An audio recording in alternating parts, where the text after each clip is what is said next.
yang terdiri dari Ranisa Putri. Nama saya Ranisa Putri, NIM B100070050. Novita Kusuma. Saya Novita Kusuma, NIM B100.760. Wina Wangsari.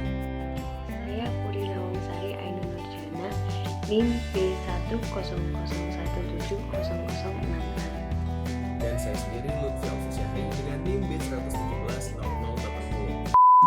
Di sini kami akan menyampaikan presentasi yang berjudul atau berkaitan dengan negosiasi komunikasi bisnis.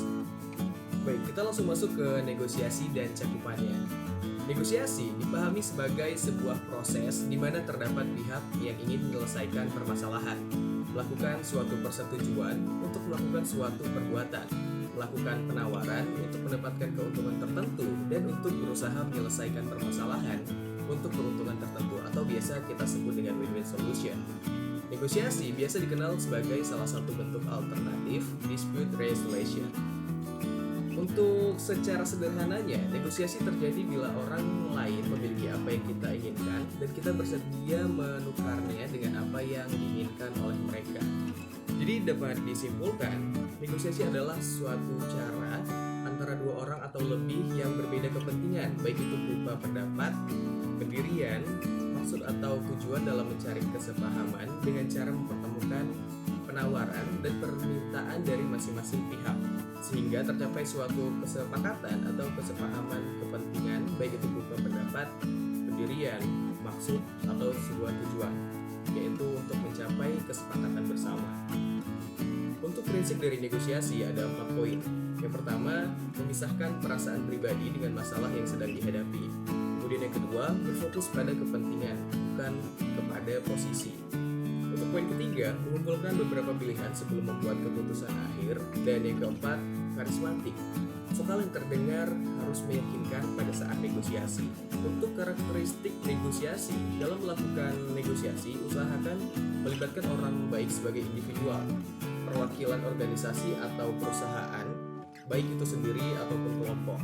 Nah, untuk karakteristik negosiasi terdiri dari 4 poin, yaitu pada poin pertama, memiliki ancaman terjadinya atau dalamnya mengandung konflik yang terjadi mulai dari awal sampai terjadi kesepakatan dalam akhir negosiasi. Kemudian untuk poin yang kedua, itu menggunakan cara-cara pertukaran sesuatu baik berupa tawar-menawar atau bargain maupun tukar-menukar atau barter.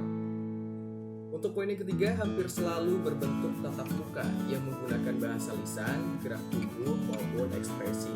Kemudian yang keempat, negosiasi itu biasanya menyangkut hal-hal di masa depan atau sesuatu yang belum terjadi dan kita inginkan untuk terjadi.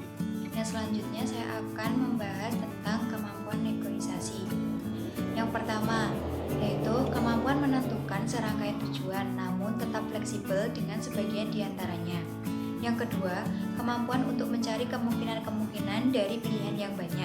Yang ketiga, kemampuan untuk mempersiapkan dengan baik. Tidak ada negosiasi yang baik tanpa persiapan yang baik.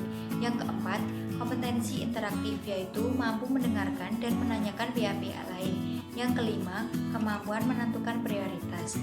Yang selanjutnya yaitu jenis negosiator. Yang pertama yaitu ada value climbers, yaitu memandang negosiasi sebagai proses pertikaian. Yang kedua, value creators, yaitu mengutamakan proses yang akan menguntungkan kedua belah pihak, mencoba untuk menciptakan nilai tambah bagi kedua belah pihak yang bernegosiasi. Yang selanjutnya yaitu cakupan negosiasi, yaitu yang pertama ada antara dua orang, yaitu misal pada saat manajer dan bawahannya memutuskan tanggal penyelesaian proyek yang harus diselesaikan oleh bawahan. Yang kedua, dalam kelompok, misal untuk mengambil keputusan kelompok atas suatu kasus. Yang ketiga, antar kelompok, misal bagian pembelian dengan pemasok dalam kesepakatan harga, kualitas, atau tanggal penyerahan barang. Saya akan menjelaskan mengenai unsur-unsur negosiasi. Yang pertama, ketergantungan dalam suatu tingkatan antara pihak yang terlibat. Yang kedua, ketidaksepakatan atau konflik, baik konflik nyata atau yang tersembunyi. Yang ketiga, interaksi yang oportunistik. Setiap pihak punya keinginan untuk berusaha mempengaruhi orang lain. Kemudian, tujuan negosiasi. Yang pertama ada tujuan agresif, berusaha memperoleh keuntungan dari pihak lain. Yang kedua, tujuan kompetitif, berusaha memperoleh sesuatu yang lebih dari pihak lawan. Kemudian yang ketiga, tujuan kooperatif, berusaha memperoleh kesepakatan yang saling menguntungkan. Kemudian yang keempat, tujuan pemusatan diri, yaitu berusaha memperoleh keuntungan tanpa memperlihatkan penerimaan pihak lain. Tujuan defensif, berusaha memperoleh hasil dengan menghindari hal-hal yang negatif. Kemudian saya akan menjelaskan mengenai gaya-gaya negosiasi. Yang pertama, arah berbicara tentang cara kita menangani informasi. Yang pertama, mendorong, memberi informasi, mengajukan usul, melalaikan kontribusi orang lain, mengkritik, bertindak sebagai pengganggu. Semua taktik yang berlaku tergantung sifat dan konteks negosiasi. Kemudian menarik, mengajukan pertanyaan untuk mendapatkan informasi, meminta saran, memastikan pemahaman, meminta kejelasan, menyatakan perasaan kita. Kemudian yang kedua, kekuatan berbicara tentang keluasan kita untuk beranjak dari kedudukan kita yang semula. Yang pertama, bersikap keras, yang kedua, bersikap lunak. Yang selanjutnya adalah langkah-langkah bernegosiasi. Yang pertama, persiapan. Persiapan yang baik merupakan fondasi yang kokoh bagi negosiasi yang akan kita lakukan. Yang kedua, pembukaan. Kita harus mampu menciptakan atmosfer atau suasana yang tepat sebelum proses negosiasi dimulai. Ketiga, memulai proses negosiasi. Langkah pertama dalam memulai proses negosiasi adalah menyampaikan atau proposing apa yang menjadi keinginan atau tuntutan kita.